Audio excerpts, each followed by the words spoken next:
Las noticias, protagonistas y tendencias del momento con César Miguel Rondón en Conexión.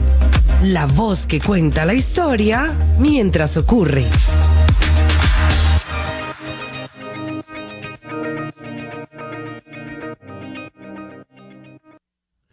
Muy buenos días. Son las 9 en punto de la mañana de este viernes 15 de noviembre del año 2024. Imagínese usted, viernes y 15.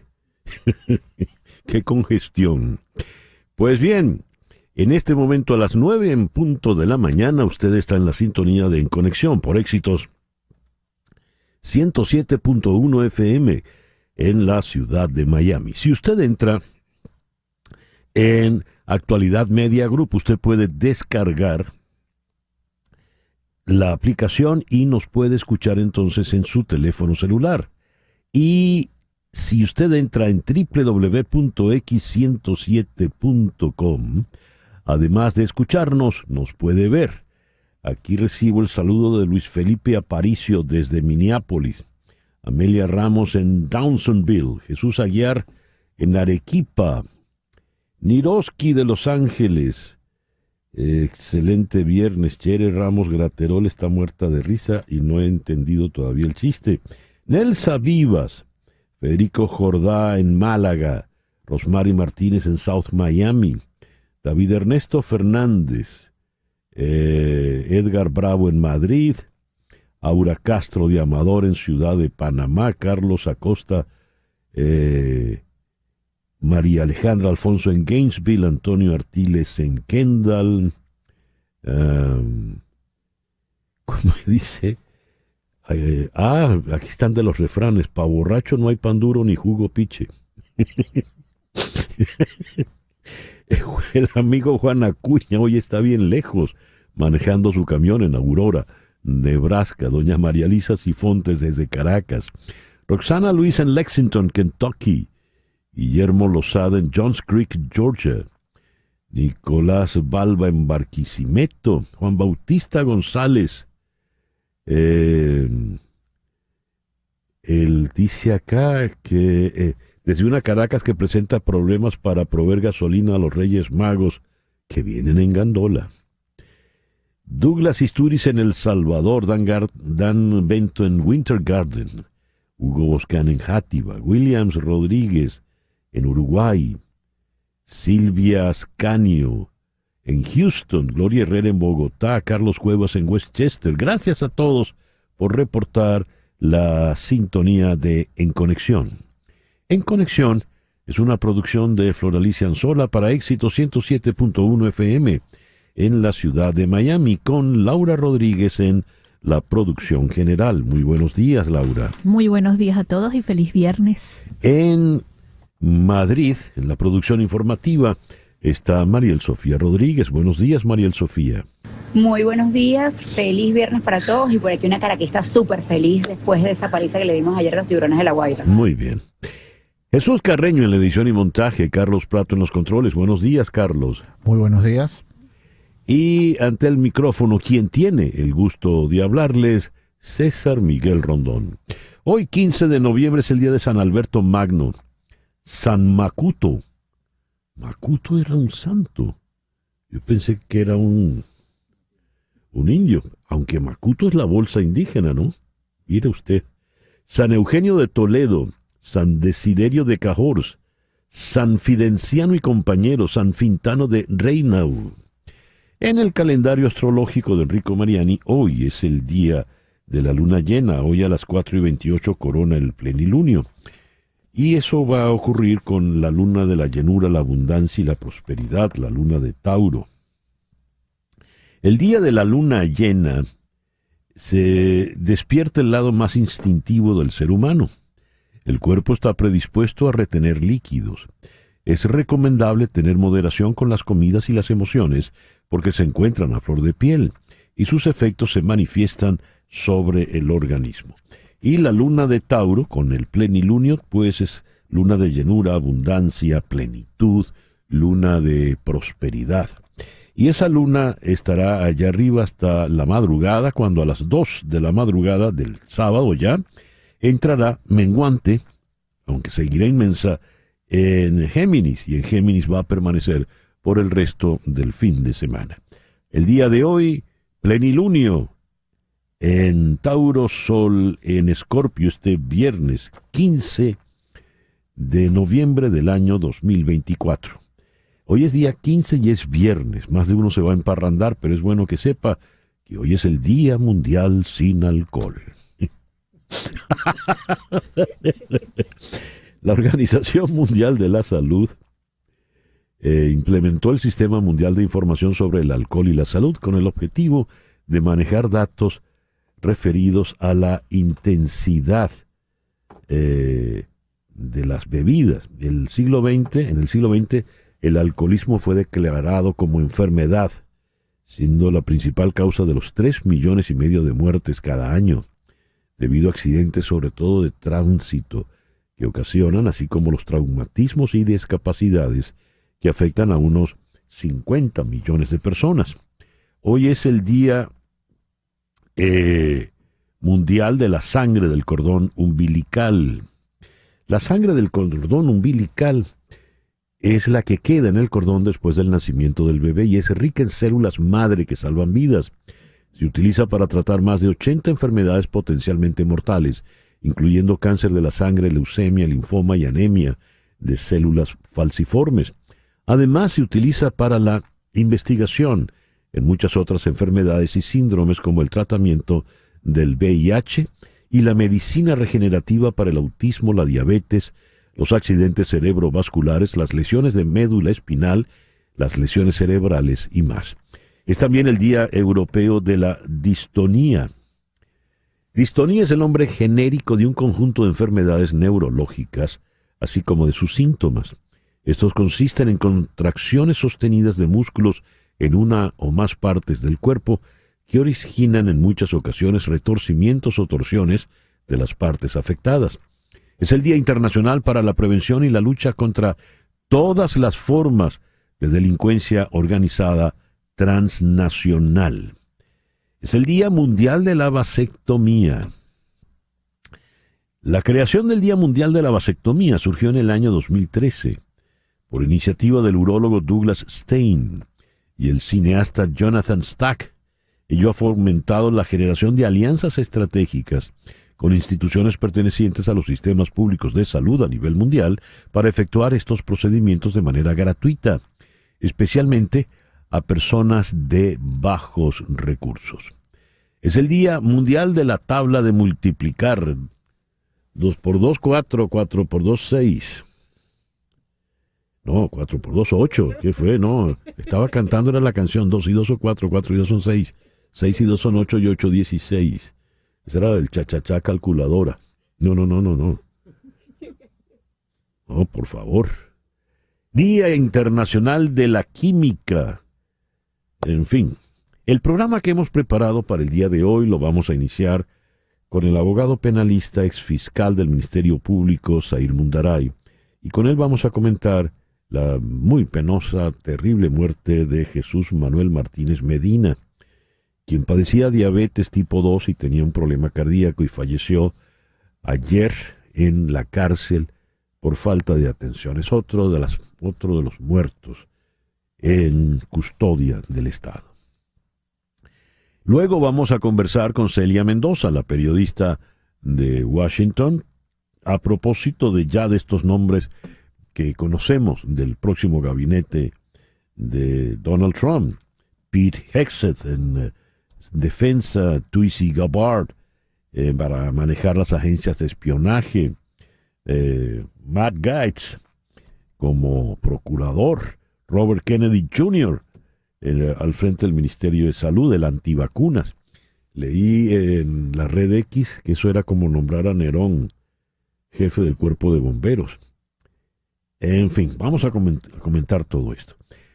Con el doctor Ángel Álvarez, destacado politólogo venezolano en Toronto, vamos a comentar un tuit que publicó y que me resultó muy interesante. Dice él: la falta de identificación y solidaridad de algunos migrantes venezolanos de clase media con sus connacionales en situación económica y migratoria más precaria, me hace especular sobre las razones no políticas sino sociológicas de mucho de lo sucedido en el país desde 1989.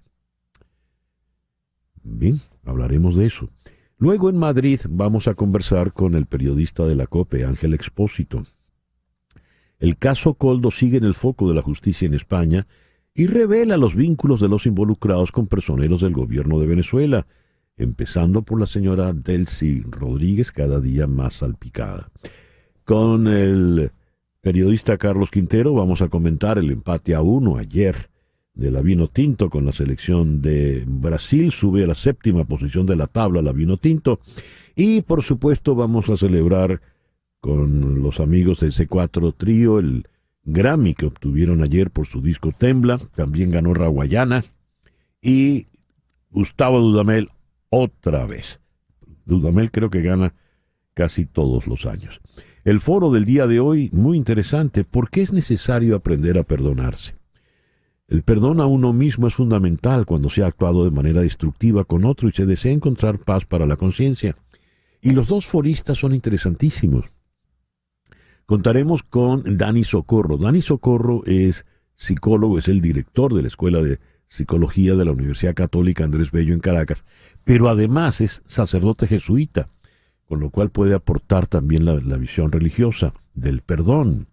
Y la doctora Edith Shiro, psicóloga clínica aquí en Miami, también nos va a acompañar. Ese es el programa que hemos preparado para el día de hoy, 15 de noviembre de 2024. El 15 de noviembre de 1492, Cristóbal Colón señala la primera referencia que se conozca al tabaco. Recuerden que ese es un producto absolutamente americano. El 15 de noviembre de 1533, Francisco Pizarro llega a Cusco, la capital del Imperio Inca. El 15 de noviembre de 1630 muere Johannes Kepler, figura clave de la revolución científica del siglo XVII.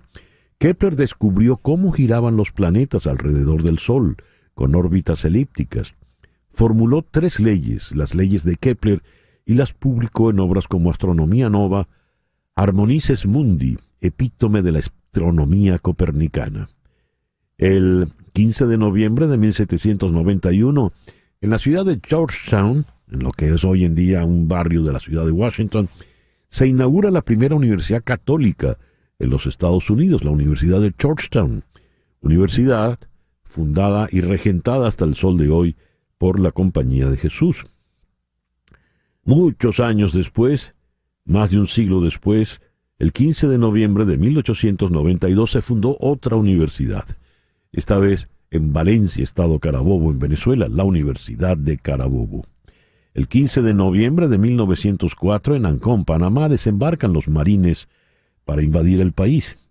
El 15 de noviembre de 1906, hoy tenemos unas efemérides muy académicas. Marie Curie, polaca, da su primera lección en la Universidad de la Sorbona, en París. El 15 de noviembre de 1920, en Ginebra se reúne por primera vez la Sociedad de las Naciones. Tal día como hoy, hace 84 años, se fundó la ciudad de Punta de Mata, en el estado Monagas. Se funda por la expansión de la explotación petrolera. El 15 de noviembre de 1941, Heinrich Himmler, jefe de la SS, ordena el arresto y deportación a campos de concentración de todos los homosexuales de Alemania, con la excepción de unos pocos oficiales y jerarcas nazis. Y 2 años después, el 15 de noviembre de 1943, el mismo Himmler ordena que los gitanos sean puestos al mismo nivel que los judíos y deportados a campos de concentración. El 15 de noviembre de 1945, Gabriela Mistral se convierte en la primera mujer latinoamericana en recibir el Premio Nobel de Literatura. Hasta la fecha es la única latinoamericana que lo ha recibido. El 15 de noviembre de 1953 inicia transmisiones en Caracas Radio, Caracas Televisión. Muchos años después, ya conocida como RCTV, fue cerrada en mayo del año 2007. Hoy cumple 47 años Gaby Espino. Y el 15 de noviembre de 1988, el Consejo Nacional de la Organización para la Liberación de Palestina declara la independencia de Palestina de forma unilateral y designa Jerusalén como su capital. La declaración es proclamada por Yasir Arafat desde el exilio en Argel. La independencia fue reconocida por 94 países. El 15 de diciembre, Naciones Unidas empieza a utilizar el término Palestina en lugar de Organización para la Liberación de Palestina, OLP. El 29 de noviembre del 2012, Palestina se convierte en Estado observador no miembro de Naciones Unidas. Y a la fecha para 2019, de los 193 miembros de Naciones Unidas, 139 países habían reconocido al Estado de Palestina. El 15 de noviembre de 1990, el argentino Adolfo Bioy Casares gana el premio Cervantes. Y hace 2 años, el 15 de noviembre de 2022, Donald Trump anunció su candidatura para las elecciones, que ganó y ya ahora es presidente electo. Tal día como hoy, en 1915, en Santo Domingo, nació el músico de Caracas, el gran Billo Frometa, Luis María Frometa, el maestro Billo, que tanto le cantó a Caracas.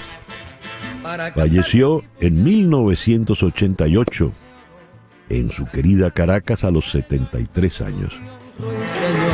Para cantarte a ti mi Caracas. El 15 de noviembre de 1932 nació esta señora que hoy está cumpliendo 92 años.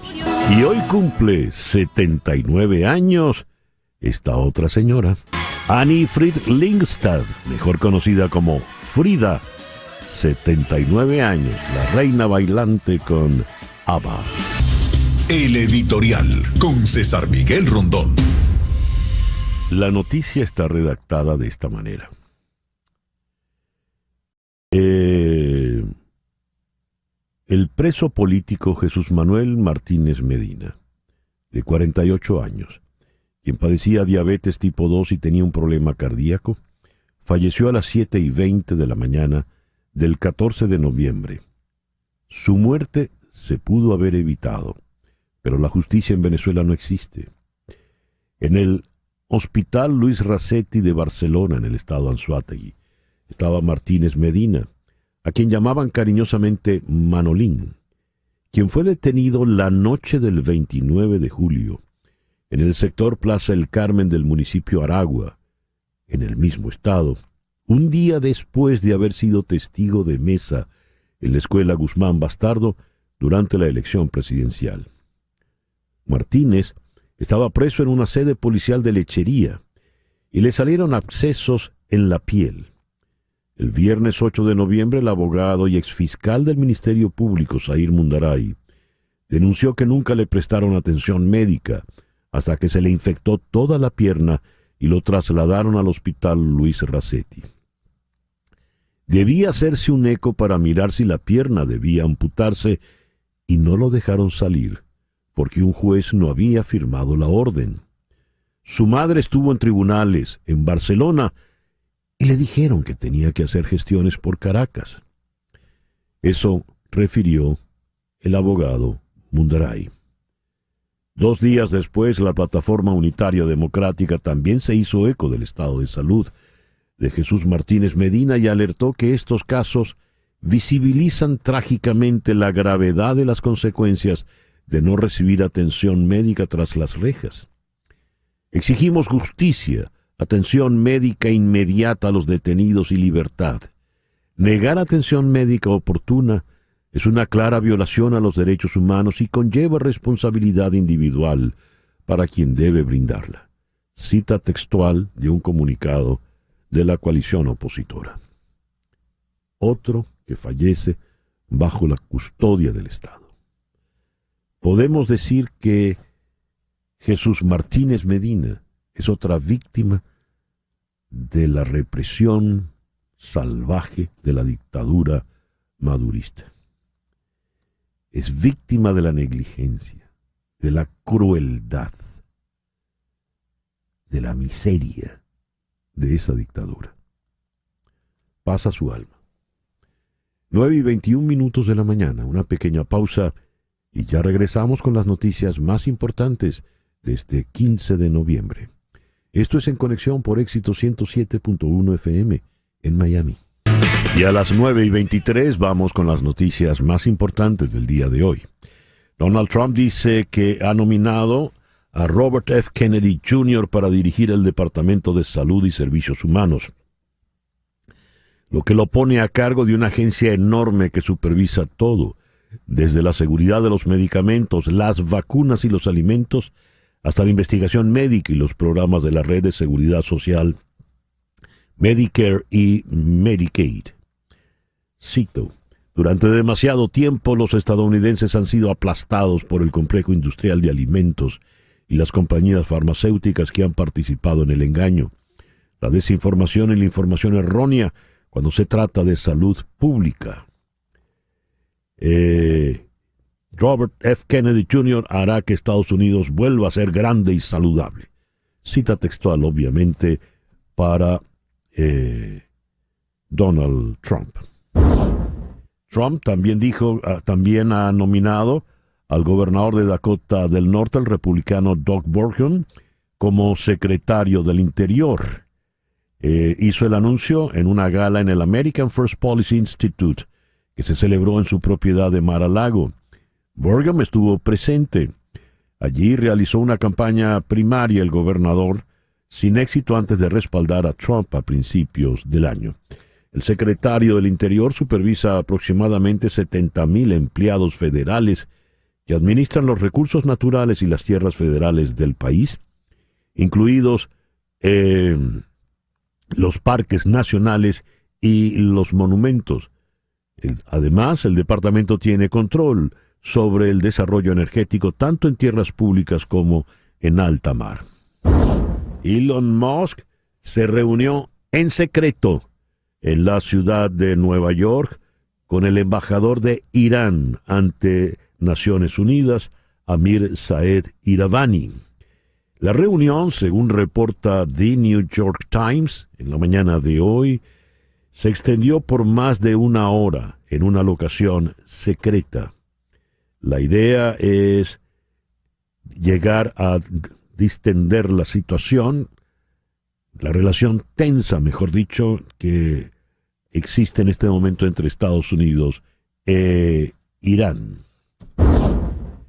La publicación de noticias satíricas de The Onion ganó la subasta de InfoWars de Alex Jones, respaldada por las familias de las víctimas del tiroteo en la escuela primaria Sandy Hook, a quienes Jones les debe más de $1,000 millones en juicios por difamación, por calificar la masacre de engaño. La compra entrega la compañía de Jones, que durante décadas ha difundido información conspirativa y errónea, a un sitio web de humor que planea relanzar la plataforma InfoWars en enero como una parodia. A pocas horas del anuncio de la venta, el sitio web de InfoWars estaba inactivo y Jones estaba transmitiendo desde lo que dijo era un nuevo estudio. La disolución de los activos de Alex Jones y la muerte de InfoWars es la justicia que hemos esperado y por la que hemos luchado durante mucho tiempo, dijo Robbie Parker, cuya hija Emily fue asesinada en el tiroteo del 2012 en Connecticut, una declaración proporcionada por sus abogados. Edmundo González Urrutia dijo ayer que su visita a Bruselas fue corta, pero muy productiva. Esto tras hacer el balance. Comentó que tuvo reuniones con eurodiputados y con el alto representante de la Unión Europea para Asuntos Exteriores, Josep Borrell. Le cito: en esta corta visita que hemos hecho a Bruselas, fue muy productiva. Tuvimos reuniones y encuentros a donde hemos llevado la voz de la Venezuela democrática y la aspiración de que prontamente estemos todos reencontrados en la democracia y en una Venezuela libre. Esto lo dijo en un video compartido en redes sociales. El presidente electo le agradeció a Josep Borrell el respaldo a la causa democrática venezolana y le reiteró su intención de volver al país para la juramentación presidencial que corresponde el próximo 10 de enero, pese a que el gobierno sostiene que ese día asumirá para un tercer mandato el actual Nicolás Maduro.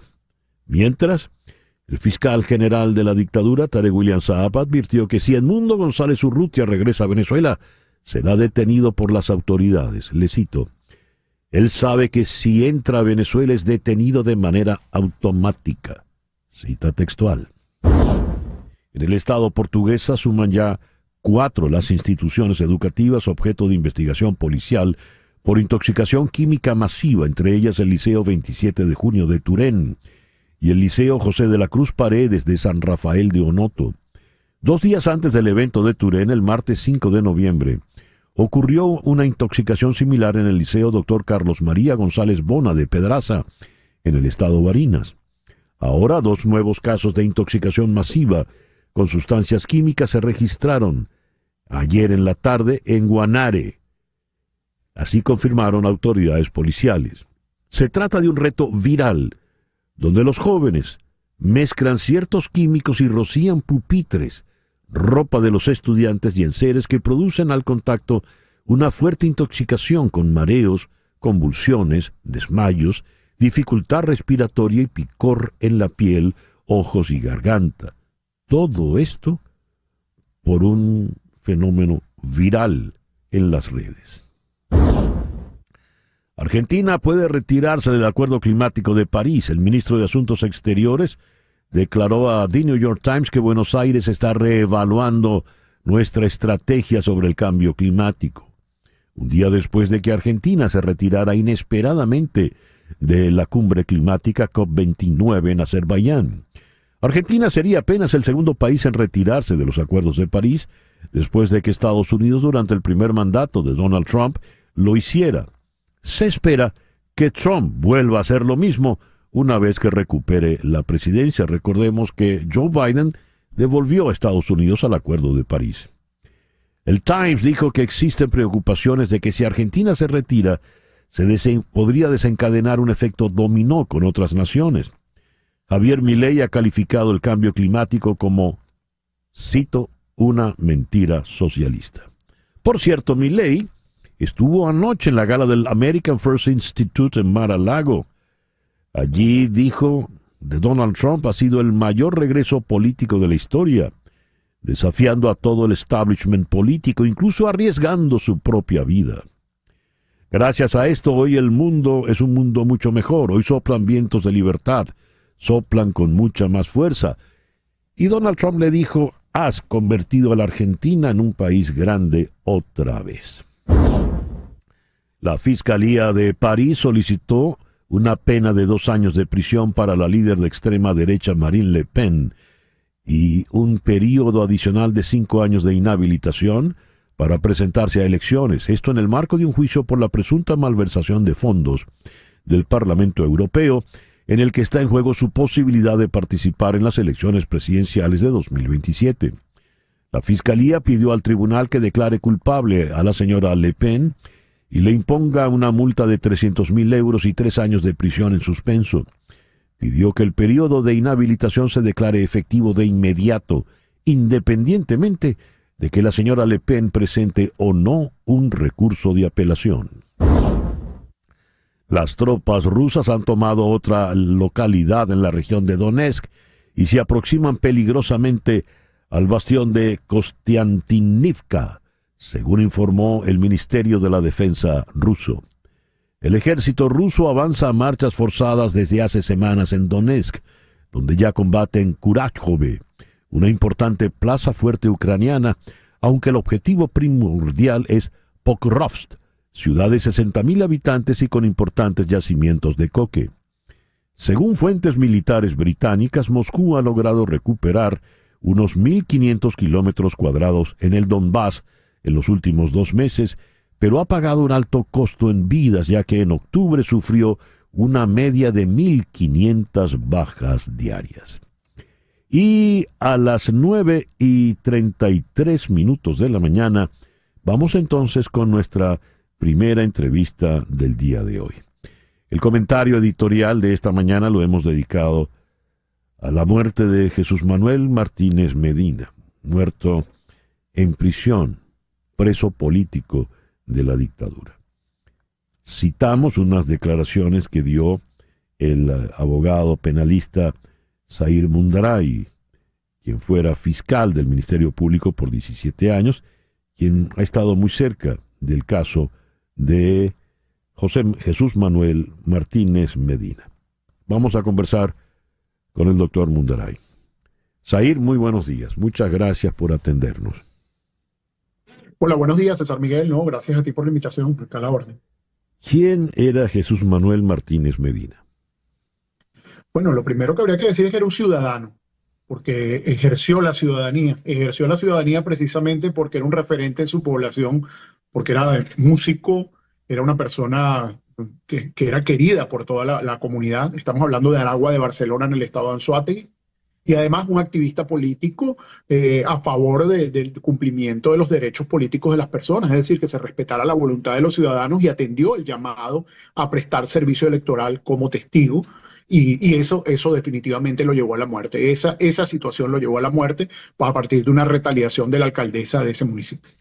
Él, el día 28 de julio, es testigo de mesa y firma el acta como testigo. Acta donde se establece que Edmundo González Urrutia ha ganado cómodamente sobre Nicolás Maduro Moros. ¿Es así? Sí, absolutamente. No solo que firmó el acta, sino que resguardó que se cumpliera cada uno de los extremos de ley, y además resguardó el acta para que pudiera ser exhibida y escaneada. Eso es el 28 de julio. ¿Qué Sí. pasa el día 29, Zair? Bueno, el día 29 es detenido por la Guardia Nacional, luego del señalamiento que hace, según la información que me llega, la alcaldesa de ese municipio. Es una señora, apellido Torrealba, Cruz Torrealba se llama la alcaldesa. Ella le cataloga como un terrorista, como, bueno, más o menos siguiendo la retórica oficial, de que forma parte de los comanditos, que es un golpista, etcétera, y la Guardia Nacional lo aprende y lo pone a la orden de la Fiscalía. Perdón. ¿Qué hizo nuestro protagonista, del quien estamos hablando hoy, entre el 28 de julio y el 29 para que la alcaldesa lo acuse de terrorismo? ¿Qué acción terrorista llevó él adelante? Bueno, la única acción terrorista fue resguardar el material electoral y resguardar el acta para que pudiera ser como le correspondía, hacer el trabajo de testigo electoral. Uh-huh. Esencialmente, el cumplimiento de lo que la Constitución dice que es el servicio electoral. No, nada más que eso. Bien. Le detienen entonces el mismo 29 de julio. Le detienen el 29 la Guardia Nacional y lo pone a la orden del Ministerio Público, que le atribuye el delito de terrorismo, asociación para delinquir, etcétera, los fiscales por órdenes de Tarek William Saab. Y un tribunal de terrorismo le ordena la privación de libertad y lo llevan hasta la policía municipal de Lecherías, allá en Los Calabozos. Y es allí donde empieza todo su deterioro físico, luego de que advirtieran los familiares, y esto es muy importante, le advirtieron que tenía diabetes tipo 2, que tenía una afección cardíaca, que tenía una alimentación especial, que tenía que tomar medicamentos, que estaba en tratamiento, y bueno, hicieron absoluto caso omiso de eso. Esto es evidentemente un crimen de Estado, porque dejar morir a unas personas en esas condiciones no tiene nombre. Además de que los familiares fueron ante el defensor público, no hizo nada el defensor público, fueron hasta la presidencia del circuito de Anzoátegui y le dijeron: él está preso por Caracas, vaya a Caracas si quiere que lo trasladen. Y ya en una situación muy complicada, con la pierna encangrenada, fue trasladado al hospital Luis Racetti de Barcelona, donde por supuesto tampoco consiguió la atención que requería, porque requería una tomografía, y la Guardia, para llevarlo a hacer la tomografía en una entidad privada, porque ahí tampoco se la podían hacer, le dijeron que requería una orden del tribunal. Y por supuesto el tribunal no emitió la orden para que pudieran hacerle la tomografía. La decisión final de los médicos era la amputación de la pierna, pero la afección cardíaca no le permitía entrar a quirófano porque ya estaba en una situación muy débil por los días que estuvo con mala alimentación, por no tomar la medicación, por no permitírsele tomar sol, los maltratos de los que fue víctima, es decir, toda una serie de condiciones que fueron creadas ex profeso para causarle la muerte. Zair, dijiste originalmente que estaba preso por orden de la alcaldesa, pero cuando piden el tratamiento los familiares dicen que él está preso es por orden de Caracas. ¿Quién puso preso? ¿Quién fue el que lo puso preso en definitiva? Claro, porque es que lo que hay que poner claro, la alcaldesa es quien lo sapea, digamos, pues, recuerda toda esta sociedad de cosas que han creado, donde cualquier señalamiento de un gobernador, de un alcalde, instrumentaliza a la justicia, que está preso a la orden de un tribunal de terrorismo, y recuerda que los tribunales de terrorismo solo son 4, y los 4 están en Caracas. Es decir, cualquier persona que esté detenida en cualquier lugar del país y que sea adulto, y en el caso de adolescentes también, que son 2 tribunales, tiene que tramitar cualquier permiso, cualquier solicitud ante Caracas. Y eso, por supuesto, es totalmente nugatorio del derecho a la defensa. ¿Cómo una familia tiene que trasladarse a Caracas para eso? La declaración de defunción, ¿qué dice? Que oficialmente, a efectos de las autoridades que debían custodiarlo y mantenerlo vivo porque no hay pena de muerte en Venezuela, ¿qué dice? Bueno, que murió por una afección cardíaca, por una patología previa, y por supuesto no iniciaron una investigación como correspondía. De acuerdo con el protocolo de Minnesota, que es una ordenanza, unas normas de Naciones Unidas, había que haber iniciado una investigación el Ministerio Público, pero que es el mismo Ministerio Público que le privó de todos sus derechos. Y porque estamos frente a una muerte en custodia del Estado, y eso es lo que se llama muerte potencialmente ilícita. Por eso debían haber ordenado que se iniciara un levantamiento del cuerpo, una autopsia y toda una investigación para tratar de establecer toda la cadena de eventos que llevó a la negación de la atención médica, que es esencialmente lo único que los familiares y él mismo pedían. Que le atendieran médicamente, no estaba pidiendo ni la libertad ni que no lo procesaran, sino que le atendieran. Lo dejaron morir de mengua en el hospital Racetti, que por supuesto tampoco hay nada, como muere cualquier venezolano que entra a ese hospital. Zahir, a todas estas ha dicho algo el defensor del pueblo, el señor Tarek William Saab, el señor Diosdado Cabello, ¿se han manifestado? ¿La propia alcaldesa ha dicho algo? Ninguno ha dicho nada, no solo eso. Las únicas veces que se refirieron a él fue para estigmatizarlo como un terrorista. Una persona que lo más alejado que puede haber del concepto de terrorismo era precisamente Jesús, que era además un líder comunitario, un músico, porque todo el mundo lo conocía en su población, porque componía copla, cantaba música venezolana, un cultor.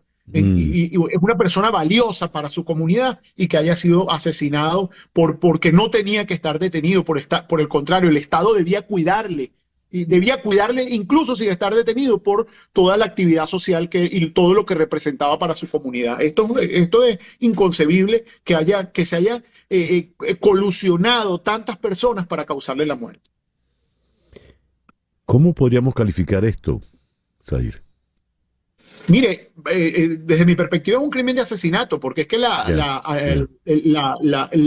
asesinato precisamente que describe el Estatuto de Roma de la Corte Penal Internacional se puede ejecutar por actos omisivos. Y cuando la persona está diciendo tengo esta afección, y los familiares, la madre fue tocando todas las puertas, fue ante todas las instituciones y la enviaban de una a otra y le negaron exprofeso la atención médica para dejarlo morir. Así que esto es un crimen de Estado, esto es un crimen de asesinato, y así debe ser investigado. Ya. Zahir, muchas gracias por atendernos en la mañana de hoy. No, gracias a ti, César Miguel. Un gran abrazo. Zahir Mundaray, abogado penalista, fue fiscal del Ministerio Público por 17 años. Bien, el asesinato de Estado de Jesús Manuel Manolín Martínez Medina, de 48 años. Dios. Son las 9:42 de la mañana. Hacemos una pequeña pausa y al regreso hablamos pues del gabinete de Donald Trump para su segundo periodo. Esto es En Conexión por Éxito 107.1 FM en Miami. 9:46 de la mañana. Toma nota de este número, por favor. 305-468-0044. 305-468-0044. Ese es el teléfono de María Trina Burgos. María Trina Burgos es una abogada venezolana de inmigración que tiene más de 25 años de experiencia trabajando casos migratorios en los Estados Unidos. Como abogada está licenciada para trabajar en los 50 estados de la Unión y en Puerto Rico. Esto si estás en Estados Unidos. Si estás en Venezuela, puedes llamar al 0212-771-3040. 0212-771-3040. Si estás en Caracas, directamente marca el 771-3040. Esa llamada va a repicar sin costo adicional aquí, en la oficina de la doctora Burgos en Miami. En el Instagram es María Trina Burgos y en la red X @abogada Burgos. María Trina Burgos, tu abogada venezolana de inmigración. 305-468-0044. 305-468-0044. Ya se perfila el grueso del gabinete del próximo gobierno. Pete Hegseth, secretario de Defensa, la polémica Tulsi Gabbard para supervisar las agencias de espionaje de inteligencia, Matt Gaetz como nada menos que procurador de la República, secretario de Justicia, Robert Kennedy Jr. en el Departamento de Salud y, entre otros, Steve Witkoff como embajador en Israel, sin experiencia diplomática. ¿Quiénes son estas personas? ¿Por qué han levantado tanto revuelo y tanta contrariedad en algunos sectores políticos en Washington? Se lo preguntamos, pues, a la periodista más informada en la capital, Celia Mendoza. Celia, muy buenos días. Muchas gracias por atendernos en esta mañana. Un placer, muchísimas gracias. ¿Qué nos puedes comentar de estos nombres del gabinete, Celia? Bueno, realmente lo que estamos viendo son nombres interesantes, pero que van en línea con lo que el presidente electo está estableciendo, que es una administración en la cual él va a tener gente que le sea leal y que vayan a hacer o desarrollar su agenda de la manera que la quiere desarrollar.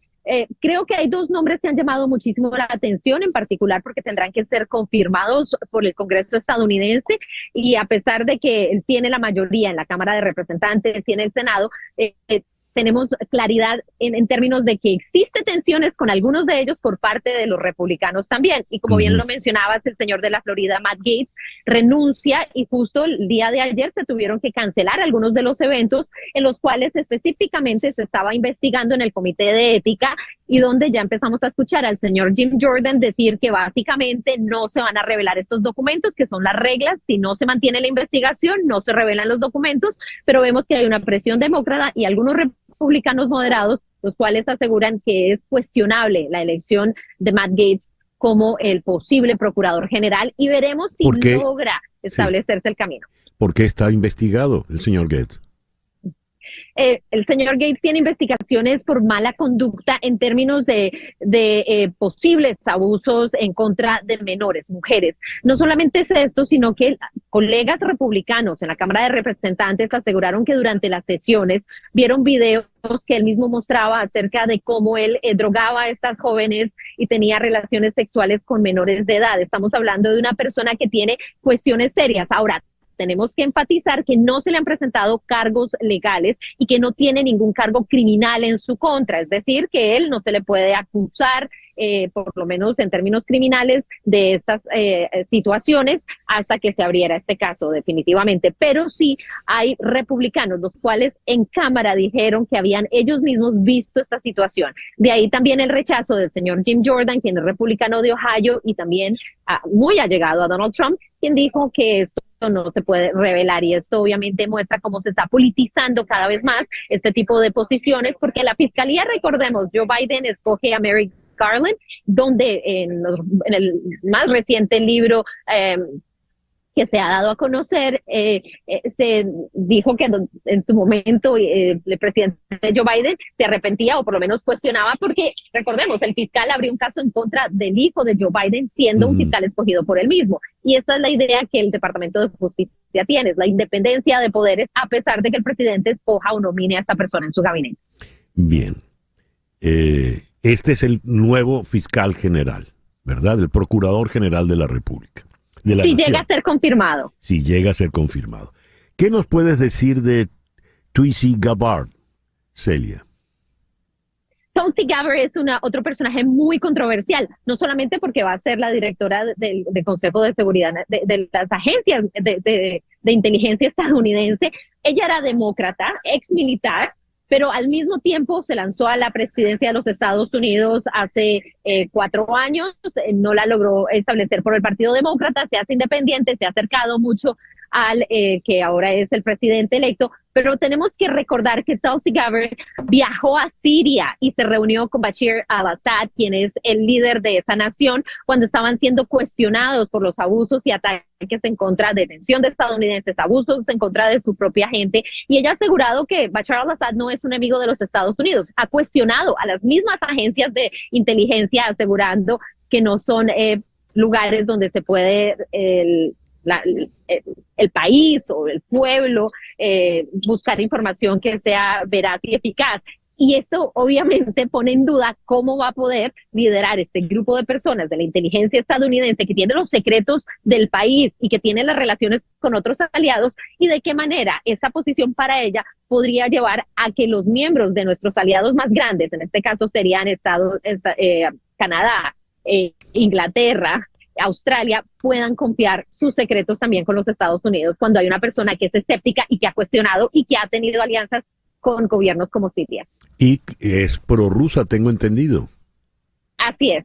Ella también ha hecho comentarios prorrusos y ha sido cuestionada en muchas de sus declaraciones. Y también el hecho de que nunca ha asumido una posición de este tipo, que es el otro tema para el señor Matt Gaetz, que nunca ha liderado un departamento. Y desde luego, César Miguel, otro de las nominaciones que ha levantado y que sigue levantando cuestionamientos es el de Robert Kennedy, claro, quien estaría siendo asignado para ser el secretario de Salud de los Estados Unidos. Algo que genera cuestionamientos son sus primeras declaraciones acerca de las vacunas, el hecho de que asegura que hay que acabar con el FDA, que es la organización que verifica las medicinas, que podría acabar con la Agencia Nacional de Investigación, que se encarga de hacer todo el proceso para avanzar los Estados Unidos en temas de ciencia y que tienen que ver con la salud. Esto obviamente está generando muchísimos cuestionamientos y desde luego tiene que ver con esa promesa que lo dijo Donald Trump en el Madison Square Garden: voy a dejar que él haga lo que sea con la salud, lo que sea con la comida. En la señora Gabbard habló así como Kennedy Jr. dice acabar con la FDA. La señora Gabbard también había hablado en contra del FBI, ¿verdad? Así es, pero esta es una tendencia no solamente de ella, pero del Partido Republicano en la tendencia trumpista. Ellos aseguran que el FBI está viciado y recordemos que después de las elecciones de hace 4 años, Donald Trump dijo que inclusive aseguraban que lo que sucedió el 6 de enero había sido ocasionado por el FBI. Ellos están tratando de acabar completamente con la agencia federal, este buró de investigaciones, y ella es una de esas líderes, pero también tenemos que entrar a ver al que fue nominado como el secretario de Defensa, quien estaría siendo parte también de estas iniciativas. Si se puede o no hacer, hay cuestionamientos serios porque el gobierno es un ente burocrático enorme, pero con el apoyo que tiene actualmente el presidente electo en el Congreso, permitiría que hiciera cambios enormes en el país que podrían no afectar solamente a corto, pero a largo plazo. Celia, muchísimas gracias por atendernos en la mañana de hoy. Gracias a ti. Celia Mendoza, la periodista en Washington. Leí, creo lo comenté temprano, a raíz del nombramiento de Robert Kennedy Jr. al frente del Ministerio de Salud, de la Secretaría de Salud. Decía, es como poner a Nerón al frente del Cuerpo de Bomberos. El destacado politólogo venezolano, doctor Ángel Álvarez, doctor en Ciencias Políticas, profesor en Toronto, publicó un tuit sumamente interesante, donde decía lo siguiente: la falta de identificación y solidaridad de algunos migrantes venezolanos de clase media con sus connacionales en situación económica y migratoria más precaria me hace especular sobre las razones no políticas sino sociológicas de mucho de lo sucedido en el país desde 1989. Sería un trabajo interesante para un estudiante de sociología. Vamos a ahondar en este punto. Vamos a Toronto. Ángel, muy buenos días. Muchas gracias por atendernos. Buenos días, César Miguel. Un placer estar contigo. Ángel, me despertó mucho interés este mensaje tuyo, esta reflexión. ¿A dónde apuntas? Apunto a un problema que yo creo que está en el fondo de la cultura política venezolana, y aunque el tuit iba dirigido a estimular a estudiantes de sociología o a sociólogos jóvenes a que profundizaran este tema, pues lo veo desde mi propio campo, que es el de la ciencia política. Uno de los dramas importantes que tiene Venezuela para reconstituirse como nación es la identidad nacional. Todas las identidades son ficticias, o sea, son imaginarias. Los países no existen en concreto, sino en la mente de las personas. Y el conjunto de las personas que forman parte de la sociedad pueden coincidir o divergir profundamente, o sea, coincidir o tener profundas diferencias en cómo se imaginan el país. Yo creo que los venezolanos desde hace algún tiempo, especialmente desde 1989, nos hemos imaginado un país fracturado, un país del cual formamos parte algunos y otros no forman parte o no deberían formar parte. Un país en el cual algunos deberían estar excluidos porque no son vistos como iguales al imaginario que tiene un cierto sector de la sociedad. Y yo creo que es recíproco, creo que hay el nivel de polarización política que ha existido en Venezuela desde ese momento, en buena medida tiene que ver con cómo se ven los venezolanos como venezolanos, es decir, con qué se identifican. Esto yo creo que se ha agravado, se ha profundizado con la migración, es decir, el migrante que sale de Venezuela se lleva su imaginario de país al país en el que está, y a eso le suma su necesidad de identificación con el país donde es recibido.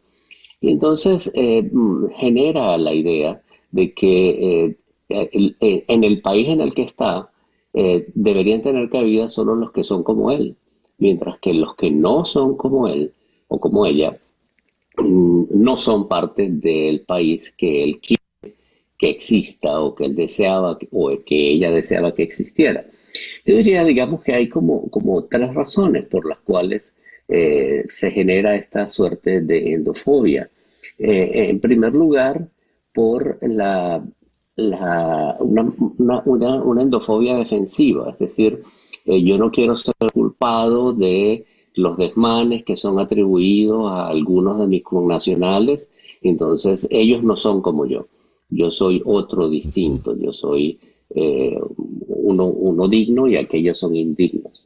También una endofobia agresiva, en el sentido de que se generan o se acumulan resentimientos que llevan a atribuir a esos grupos de los cuales se dice que no son parte del país que uno pertenece o que no son la parte digna del país que uno dice defender, y que, digamos, se les atribuye incluso la razón por la cual uno no está en el país en el que nació.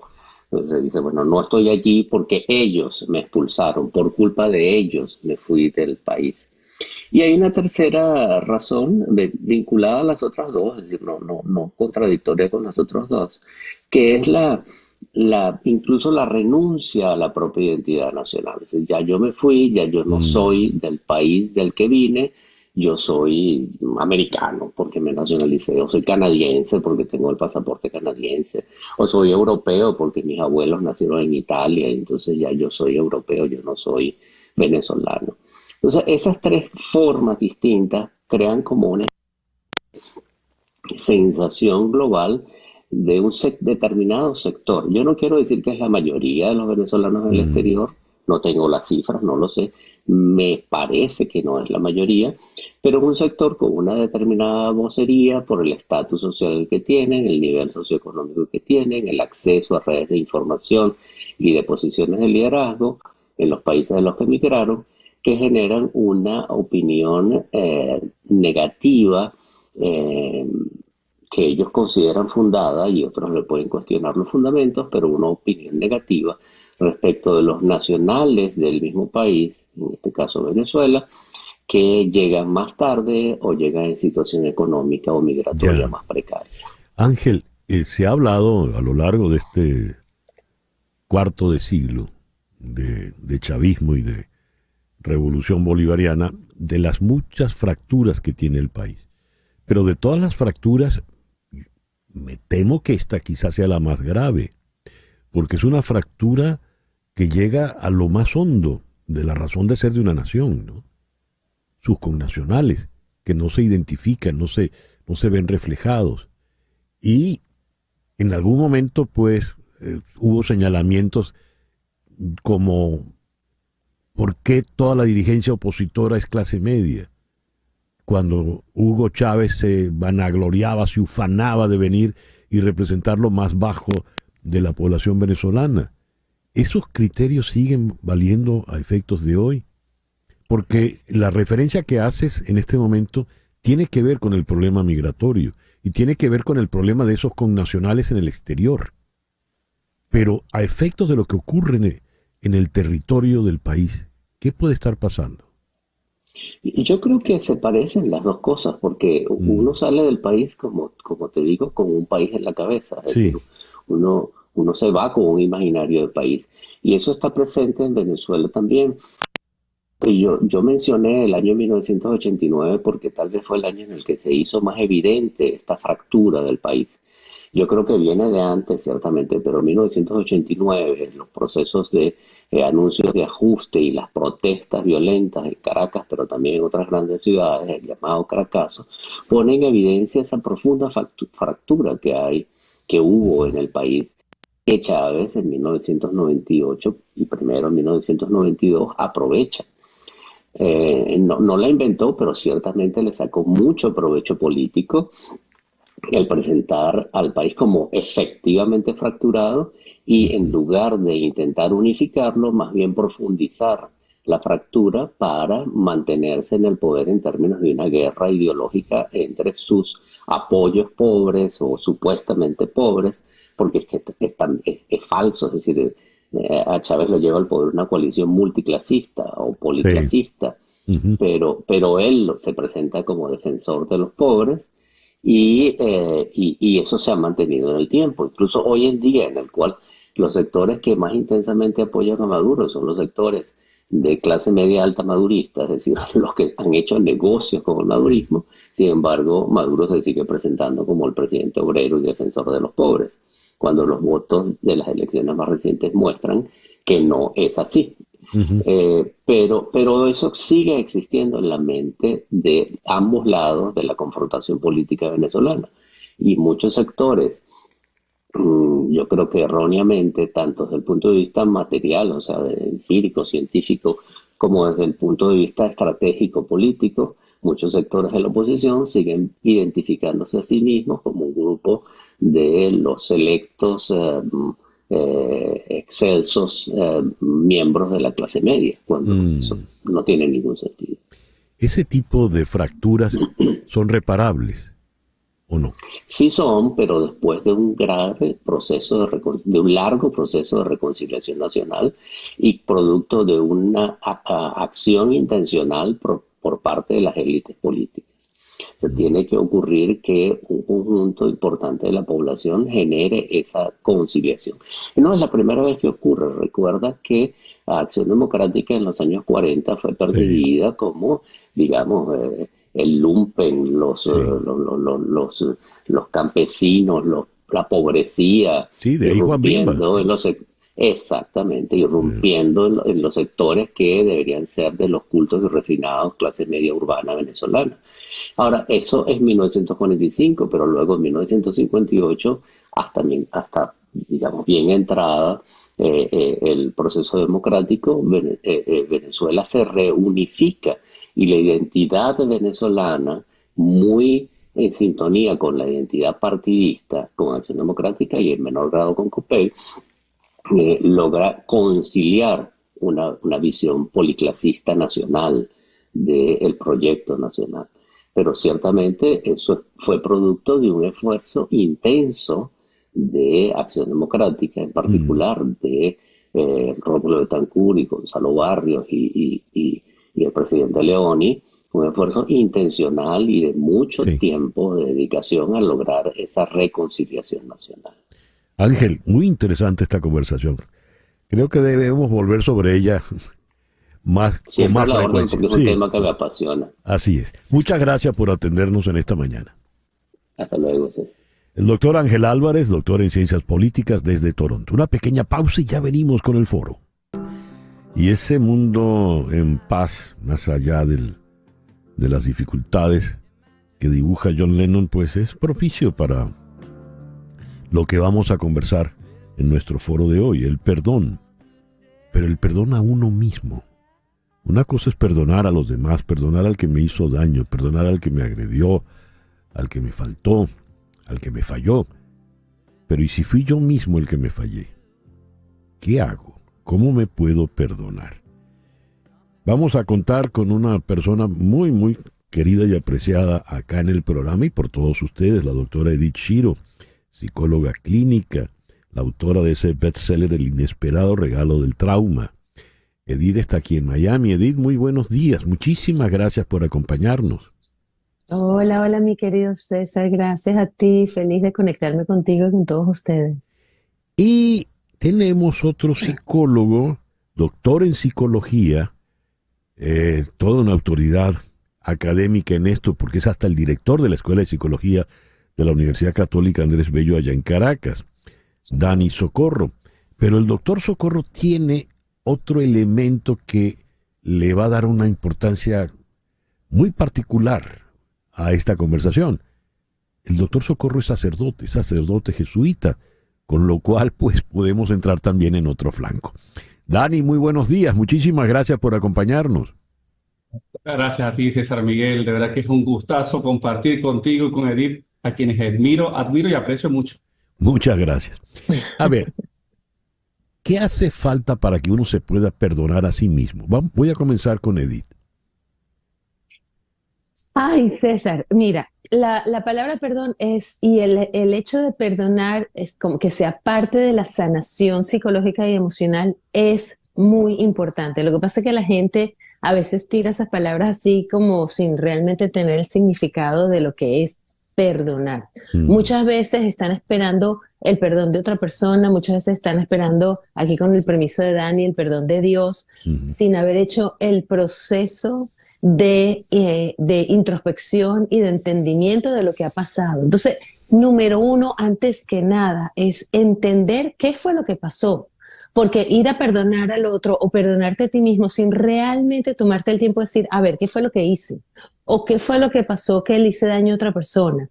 ¿Dónde es que realmente está el comportamiento, la intención, la palabra o la decisión que hice, que tomé, que fue lo que dañó o que fue lo que hirió una relación importante para mí? Ese paso es fundamental, porque si no hay un entendimiento, no podemos llegar entonces a la reparación, no podemos llegar a la no repetición de lo que hay que hacer. Entonces muchas veces decir, bueno, perdón, o me perdono a mí mismo, o ya sé que no lo vuelvo a hacer. Ajá, pero ¿qué? Te detuviste a pensar qué es lo que no vas a volver a hacer, qué fue lo que te llevó a hacer lo que hiciste, cómo vas a modificar tu comportamiento y tu manera de pensar, tus creencias, tus valores, para que eso no vuelva a suceder. Y todo ese proceso, que es un proceso difícil pero importante, es donde viene el proceso de sanación y de crecimiento. En inglés, perdón se dice sorry, ¿verdad? Pero sorry es lo lamento prácticamente, pero no hay perdón. Entonces, hay una famosa canción de Elton John que dice, sorry seems to be the hardest word. Es decir, decir lo siento, pero pedir perdón es lo más difícil. En algunos casos, porque otros lo dicen automáticamente, como quienes estaban masticando chicle, ¿no? Sin internalizar nada, ¿no? Sí, pero en inglés ya va, solo para decirte, sorry es una de las palabras y sí, se dice muy fácilmente como quien está masticando chicle, pero forgive me es una palabra que es un poco más profunda y es un poco más como con un sentido, una emoción ahí más profunda. Absolutamente infrecuente, esa no suena. Dani, nos gustaría mucho conocer tu opinión al respecto, por favor. Mira, dado que has dicho que soy sacerdote y algo que, bueno, que está muy, muy entre la gente, yo creo que el tema del perdón con uno mismo, yo lo voy a utilizar con dos figuras que son claves y que están mucho entre la gente. Ese perdón a sí mismo de Pedro, ¿sí? Que el que negó a Jesús. Y el perdón, eso, de Judas, ¿sí? El que lo traicionó. Son dos formas muy distintas, como muy bien también lo ha dicho Edith, ¿no? El tema de, bueno, al final se miraron a sí mismos, pero ¿cómo miraron? Que aquí es donde yo agregaría otra cosa, ¿no? El Pedro, cuando negó a Jesús, ¿sí? Hubo un momento donde Jesús salió y Jesús cruzó una mirada con él, es decir, miró a la otra persona, ¿sí? Fue capaz de ver y le dice, hice daño, ¿sí? De verdad, dándome cuenta, sí, hice daño. La diferencia de Judas es eso, no miró a Jesús, sino que se estaba mirando a sí mismo, a su propio espejo, diciendo, quedé mal. Entonces, al final es una perspectiva como mucho más narcisista y por eso el desenlace nos lleva de manera muy distinta. Uno fue capaz de reencontrarse, el otro fue que llevarse a quitarse la vida, ¿no? Autolesionarse, porque bueno, no permitía al final el perdonarse a sí mismo. Al final no terminó perdonándose. ¿Por qué? Porque bueno, porque diciendo, la embarré, no, de verdad que esto no ayudó, pero para nada. Claro, atención. El doctor Socorro es un sacerdote católico y la doctora Shiro es judía. Entonces yo no quiero entrar en terrenos teológicos en el problema del perdón, porque además, cuando yo hice la acotación en el caso del doctor Socorro, del padre Socorro, es porque el catolicismo, el cristianismo, se basa en el perdón, ¿no? Uno de los dogmas de fe es el perdón de los pecados. Pero volvamos un momento con Edith Shiro en el caso de por qué qué es lo que yo debo perdonar, qué fue lo que pasó que debo perdonar, sobre todo en mi caso, porque por ejemplo lo hemos visto mucho en con las personalidades narcisistas en boga, que no son culpables de nada sino siempre los demás son los que tuvieron la culpa siempre. Cuando hablo de perdón, ¿qué es lo que debo perdonar, Edith?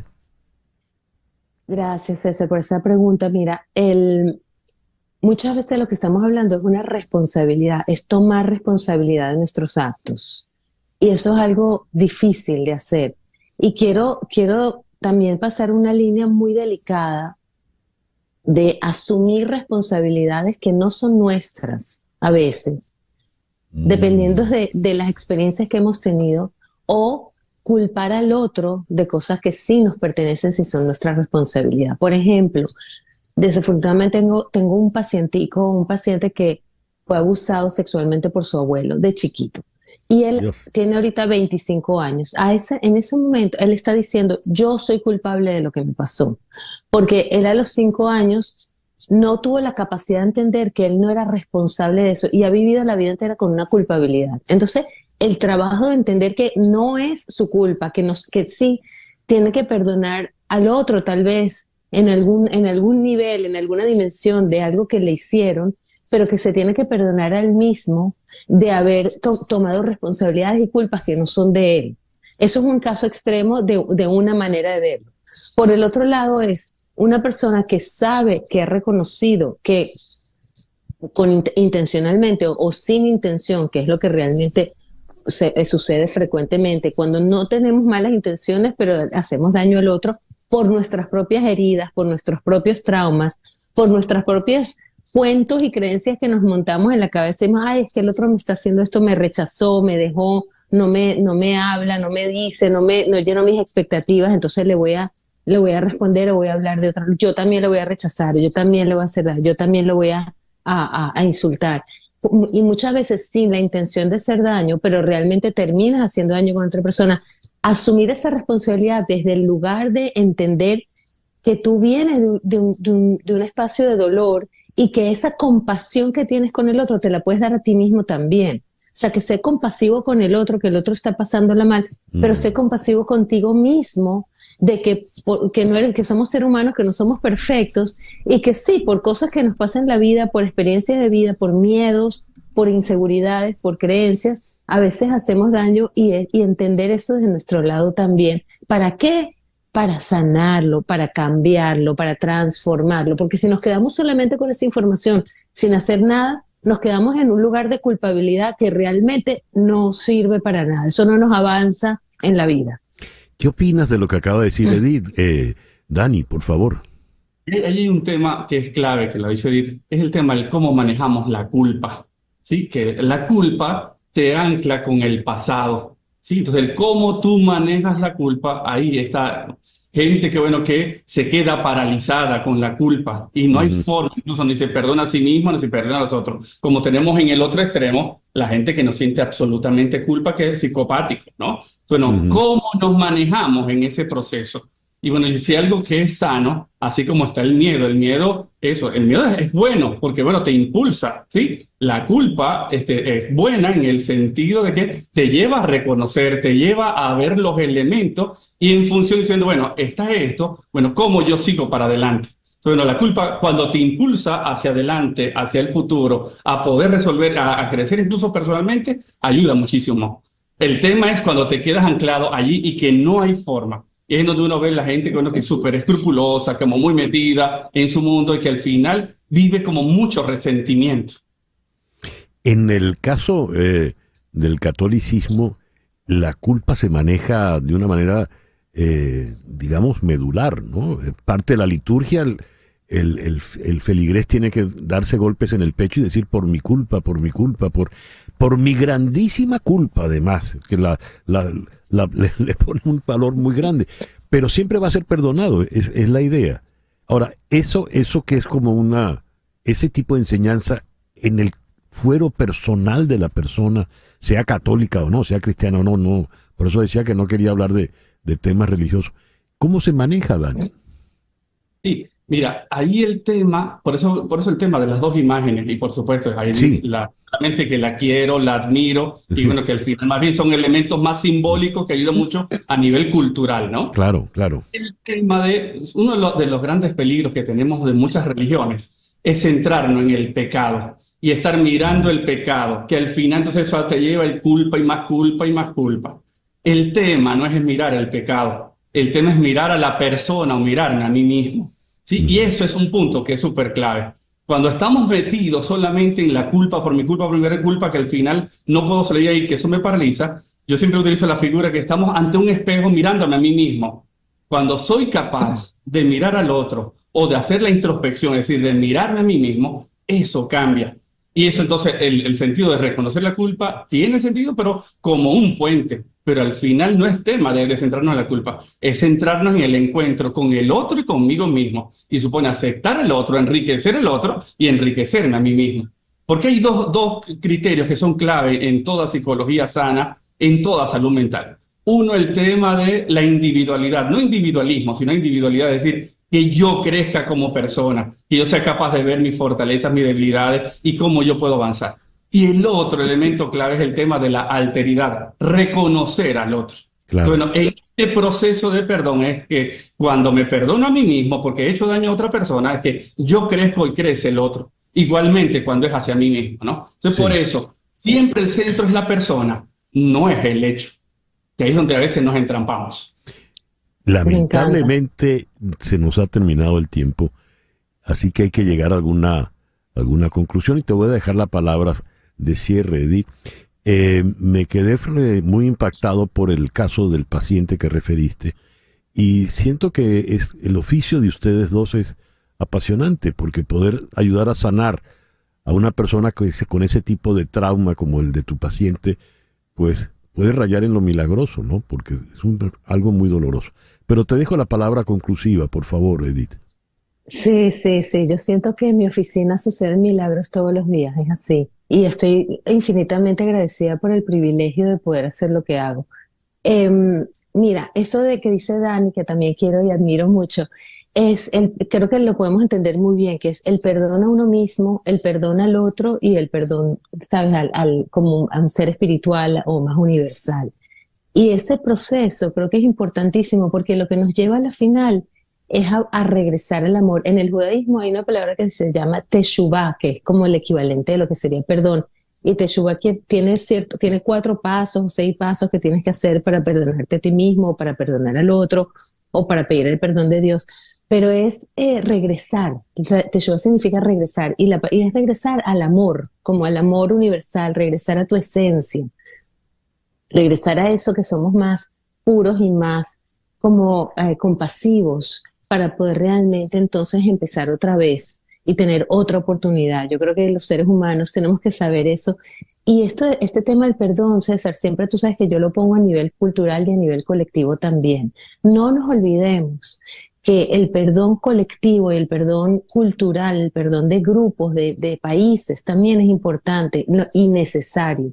Cuando un líder religioso, político, social hace daño, ¿verdad? Cuando hay opresión de masas, cuando hay discriminación, cuando hay racismo, ese perdón es fundamental para que esa cultura, ese grupo de humanos pueda salir adelante. Entonces, es tan importante lo que estamos hablando, no solo a nivel individual, pero que podamos reconocer como seres humanos, ok, hicimos esto, fuimos opresores de otro grupo humano, fuimos los hombres con las mujeres, y decir, perdóname por eso que hice, o asumo la responsabilidad de eso que hicimos, que realmente completa lo que es este tema de perdón, me parece.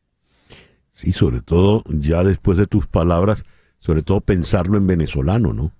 Que como nación hemos estado tan fustigados.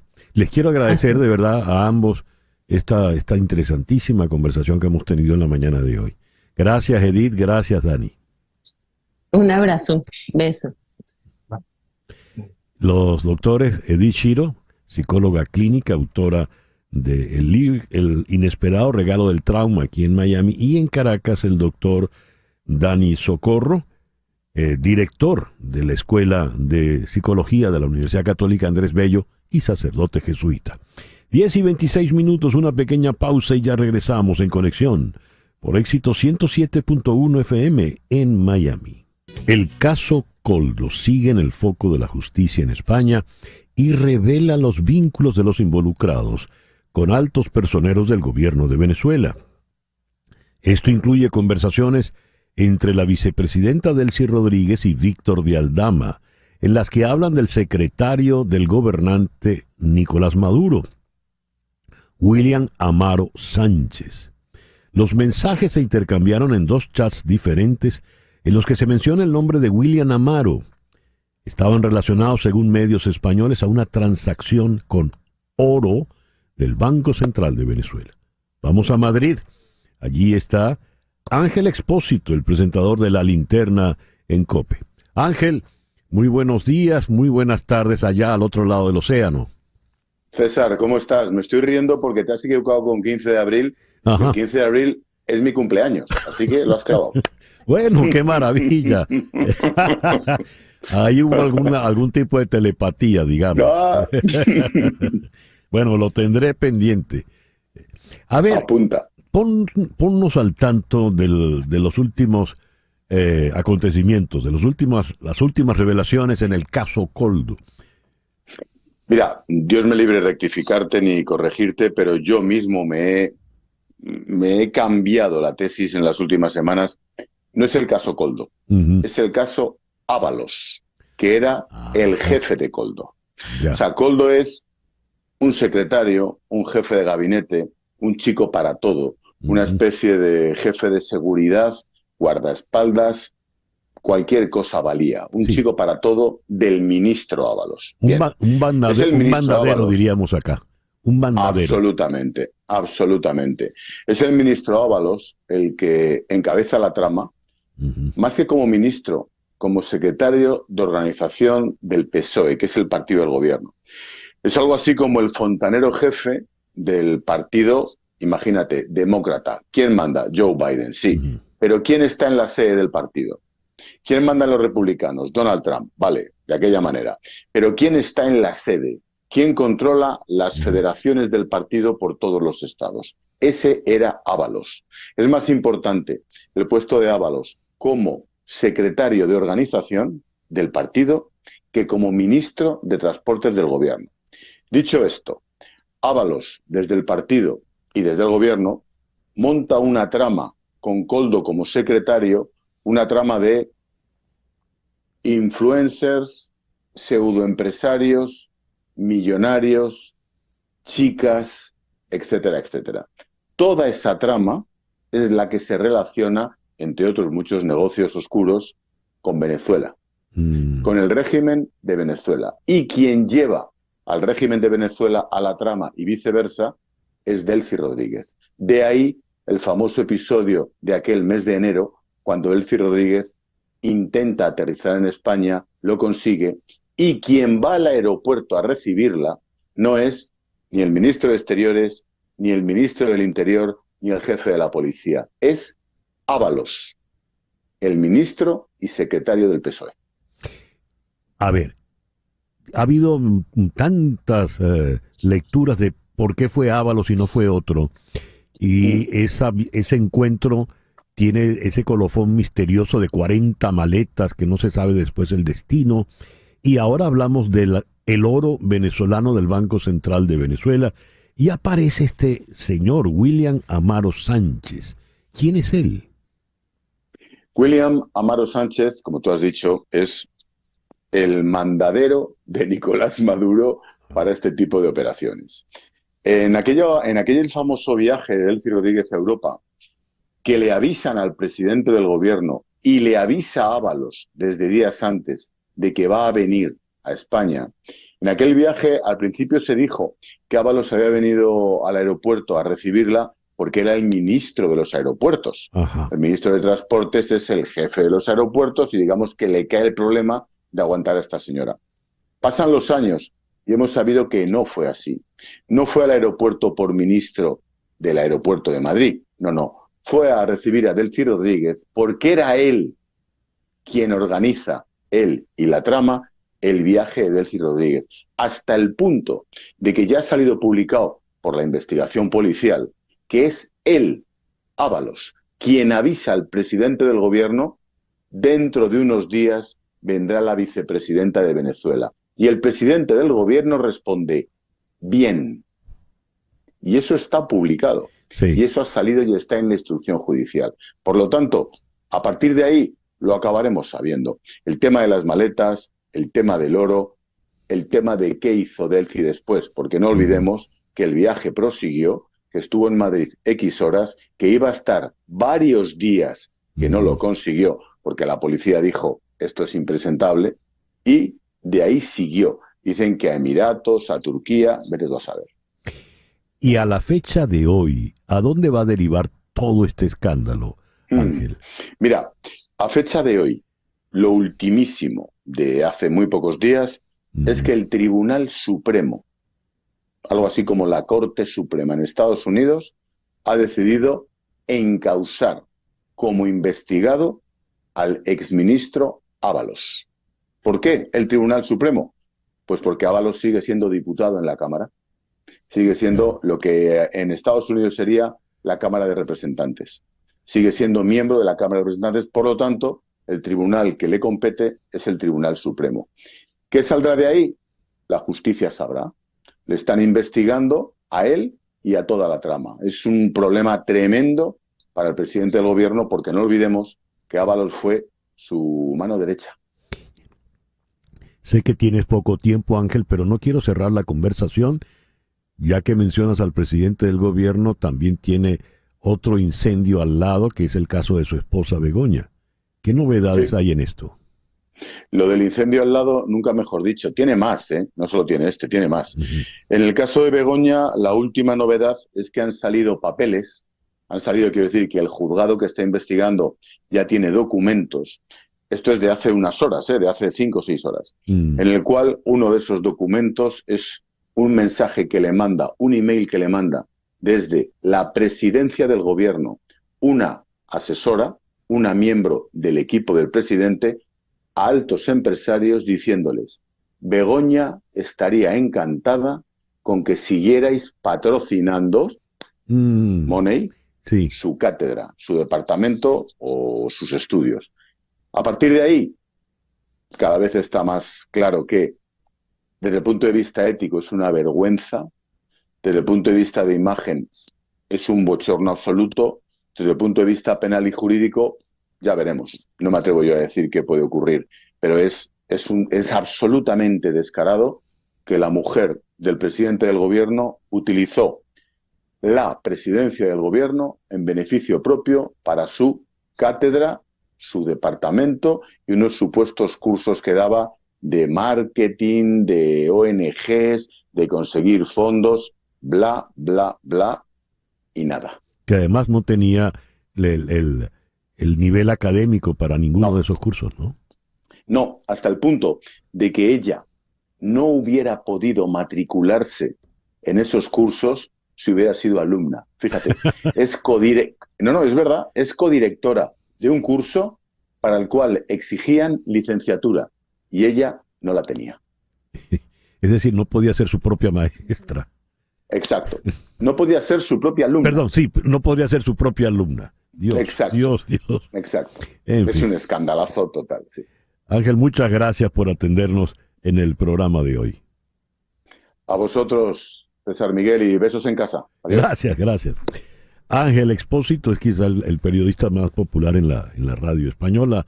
Es el presentador de La Linterna de COPE. Nos habló desde Madrid. Son las 10:37.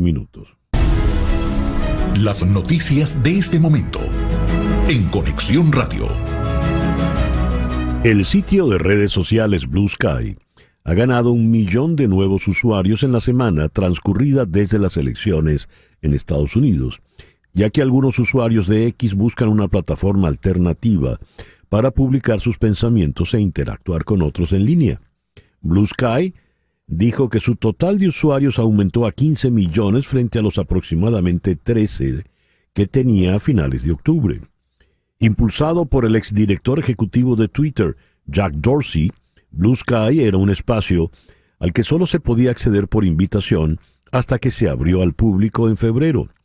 Ese periodo de acceso exclusivo por invitación le dio tiempo al sitio para desarrollar herramientas de moderación y otras funciones. La plataforma se parece a X de Elon Musk, con un feed de descubrimiento, entre comillas, y un feed cronológico para las cuentas que siguen los usuarios. Estos pueden enviar mensajes directos y fijar publicaciones, así como encontrar paquetes de inicio que brindan una lista seleccionada de personas y feeds personalizados para seguir. Mire usted. Y hubo otro encuentro de la Vinotinto, empató con Brasil a 1. ¿Y cómo está ahora la selección nacional? Vamos a conversar esto con el periodista especialista en fútbol, Carlos Quintero. Carlos, muy buenos días, muchas gracias por atendernos.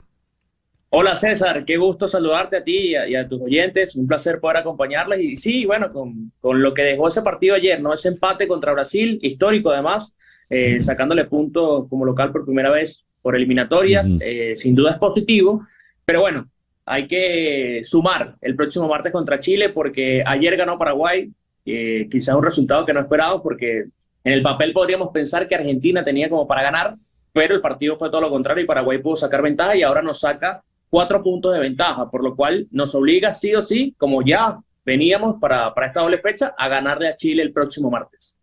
¿Y cuáles son las posibilidades de ese encuentro ante Chile? Mira, Chile está haciendo, conjuntamente con Perú, que casualmente hoy se enfrentan en el duelo del Pacífico, el denominado duelo del Pacífico, Perú contra Chile se enfrentan esta noche. Chile está haciendo de las peores selecciones en la actual eliminatoria, ¿no? No ha podido sumar a lo largo de esta fecha, tiene apenas 5 puntos, de los cuales como local apenas una victoria, ¿no? Que fue precisamente contra Perú en la primera vuelta de las eliminatorias. Entonces, en el papel y por cómo viene nuestra selección y lo que es Chile hoy por hoy, que está inmersa en mucha polémica porque no han conseguido los resultados, porque tienen también una situación compleja con su entrenador Ricardo Gareca, vuelve Vidal Arturo Vidal, que es uno de los referentes históricamente de esta selección, vuelve en esta fecha. Digamos que está pasando un momento complicado, ¿no? Pero históricamente a nosotros se nos ha complicado poder sacarle puntos o ganarle a Chile en Santiago. Pero este es el momento, César. Si queremos ir al Mundial, es el momento para poder vencer a Chile y además mantener las posibilidades de estar en el próximo Mundial, porque además una victoria de nosotros contra Chile nos mantendría en zona de clasificación. Hoy, por ejemplo, después del empate a 1 ayer contra Brasil, estamos en el puesto de repechaje. Porque ayer Bolivia perdió por goleada 4-0 contra Ecuador y perdió esa posición que tenía de la fecha anterior. Entonces es necesario y casi una obligación para nosotros ganarle a Chile el próximo martes. Pero entrar ahora en el repechaje, estar en esa condición, es un mérito importante, ¿no, Carlos? Sí, porque, a ver, hay que recordar que para esta eliminatoria son más cupos, es un cupo más, ¿no? Sí. Anteriormente eran 5 cupos y medio, ahora son 6 cupos y medio. Y actualmente nosotros estamos en el repechaje actualmente, que ojo, no es lo idóneo. Nos encantaría que podamos estar en los puestos fijos de ir al Mundial sin tener que ir a un repechaje, porque para los que no lo saben, el repechaje no es tan fácil como se parece, más allá de que podamos enfrentar a selecciones de menor envergadura de los otros continentes y demás, es un formato bastante complejo, ¿no? Tienes que jugar hasta 3 partidos para poder estar en esos cupos o llegar al Mundial. Entonces, digamos que estar en el repechaje no te asegura ir al Mundial. Tienes que jugar más partidos y evidentemente ganarlos para poder estar. Pero, evidentemente, la intención de Venezuela es por lo menos cerrar este año en puestos de clasificación, ya sea directo o en este caso como nos quedaría hasta ahora, porque también hay que ver la tabla. Luego de la victoria ayer de Paraguay quedó con 16 puntos. Nosotros estamos con 12 puntos, a la diferencia de 4 puntos. Ganando nosotros el martes llegaríamos a un total de 15, suponiendo que Paraguay no llegue a sumar, que también es probable, porque fíjate, Bolivia y Paraguay se enfrentan el martes en el Alto. Muy probable, por todo el tema de las condiciones, de la altura y demás, gane Bolivia. Entonces, con más razón, nosotros tenemos que ganar sí o sí, porque Bolivia tiene la misma cantidad de puntos que Venezuela, tiene 12 puntos. La diferencia y lo que nos hace estar actualmente en el repechaje es el diferencial de goles, que bueno, el de Bolivia es de menos 14, nosotros es menos 2. Por eso mismo, por eso vuelvo y soy tajante. Hay que ganarle a Chile para que este empate de ayer y los empates que hemos tenido contra Argentina y contra Uruguay, que son las grandes selecciones de Sudamérica, los empates que hemos tenido como local, valgan de algo si queremos ir al Mundial. Carlos, has insistido en la expresión sí y solo sí. Es decir, si no le ganamos a Chile, adiós. Mira, si no le ganamos a Chile, no sé si la palabra sea adiós, pero prácticamente hipotecaríamos nuestras opciones de ir al Mundial, porque nos quedan 6 fechas, nada más. Y entendiendo los rivales, el cómo están actualmente, porque la pelea de nosotros actualmente es con Paraguay y con Bolivia. Son la disputa que tenemos por 2 cupos. O sea, son 3 selecciones por 2 cupos, porque Ecuador de alguna manera está en la 5ª posición, un poquito escapado, más allá que tiene la misma cantidad de puntos que la selección de Paraguay, pero digamos que no es un rival directo para nosotros. Entonces, por eso vuelvo y repito, es necesario ganarle a Chile para que, sobre todo los puntos que perdimos en este año calendario, los podamos recuperar y sobre todo sostener esa posición que tenemos actualmente. Muy bien. Y ese equipo que empató ayer con Brasil, que para los de mi generación son victorias totales, ¿no? Porque, caray, veníamos de goleada de 6-0 en el Olímpico, ¿no? Contra la selección de Brasil. Claro, era la selección de Pelé, ¿no? Pero claro, ese equipo de ayer, ¿cómo lo ves? Mira, yo creo que Venezuela tiene mucho mérito en lo que fue el empate. Quizás el primer tiempo fue todo de Brasil. Para la evaluación global, el primer tiempo fue todo de Brasil. Vinicius tuvo hasta 3 oportunidades. Creo que tuvimos un Rafa Romo en plano estelar que de verdad nos salvó o nos salva a este punto en definitiva por el penal que termina tapando además. Pero en el juego en sí, Brasil siempre fue superior en la primera parte, ¿no? Creo que el mérito de Venezuela es el ajuste que pudo darle el Bocha Batista desde los cambios para arrancar la segunda parte de una vez. Automáticamente, fíjate que el gol fue en cuestiones de segundos del inicio del segundo tiempo, con la inclusión de Telasco Segovia. Entonces, creo que hay un mérito en la reacción de Venezuela, en el ajustarse, en el entender el contexto, ¿no? Porque tenemos al frente a Brasil, como bien tú lo decías. Normalmente eran goleadas contra esta selección de Brasil. Ayer no lo fue, ¿no? Ayer no lo fue y evidentemente hay mucho mérito en el trabajo del cuerpo técnico, de los jugadores que mantuvieron la concentración además para enfrentarse a esta Brasil, que no es la Brasil de otrora, ¿no? No es la Brasil de Pelé, no es la Brasil de Ronaldinho, pero igualmente tiene a Vinicius, tiene a Rafinha, tipos que juegan todos los fines de semana en las mejores ligas del mundo, pero Venezuela fue inteligente y pudo sacar este empate que en definitiva vale y va a valer mucho más si ganamos el próximo martes. Así será. Carlos, muchas gracias por estos minutos en el programa de hoy. Gracias, César. Un placer poder acompañarte. Un abrazo. Gracias. Carlos Quintero, desde Caracas. 10:45 de la mañana, una pequeña pausa. Y al regreso hablamos de los Grammys de anoche. Esta noche a las 7 en TVN Network, el juego de la Liga Venezolana de Béisbol Profesional entre Navegantes del Magallanes y Bravos de Margarita. Al finalizar el juego tendremos la última con Carla Angola. luego vendrá... No, luego, antes de la última viene En Conexión, o En Conexión viene después de... En Conexión. Primero, la última con Carla Angola. Después En Conexión con un servidor. Y después Sin Filtro con Luis Olavarrieta, que va a entrevistar. Esta noche no tenemos la información. Pero siempre son muy interesantes sus entrevistas. Todo esto después del juego entre Magallanes y Margarita, que comienza a las 7 de la noche. Todo esto por TVV Network. Ayer tuvimos la entrega de los premios Grammy, en la edición número 25 de los Grammys Latinos, donde el señor Juan Luis Guerra pues fue el gran triunfador. Se llevó 4 Grammys. El maestro, el disco Radio Wiria y el álbum del año y la grabación del año Mambo 23. Y Radio Wiria es esto que llaman EP, ¿no? Que son discos cortitos, es un disco de apenas 6 temas. Pues bien, aparte de el gran triunfo de Juan Luis Guerra, en el caso de los venezolanos, nuevamente Gustavo Dudamel volvió a alzarse en grande con su Grammy. Del maestro mexicano Arturo Márquez, escrito especialmente para Anne Akiko Myers, la gran violinista norteamericana. Y esta grabación es el estreno de la obra, es su fandango, un concierto para violín y orquesta, dirigido por Dudamel con la Filarmónica de Los Ángeles. Es un precioso concierto y es mucho Arturo Márquez, suena como sus obras más populares, el danzón, por ejemplo.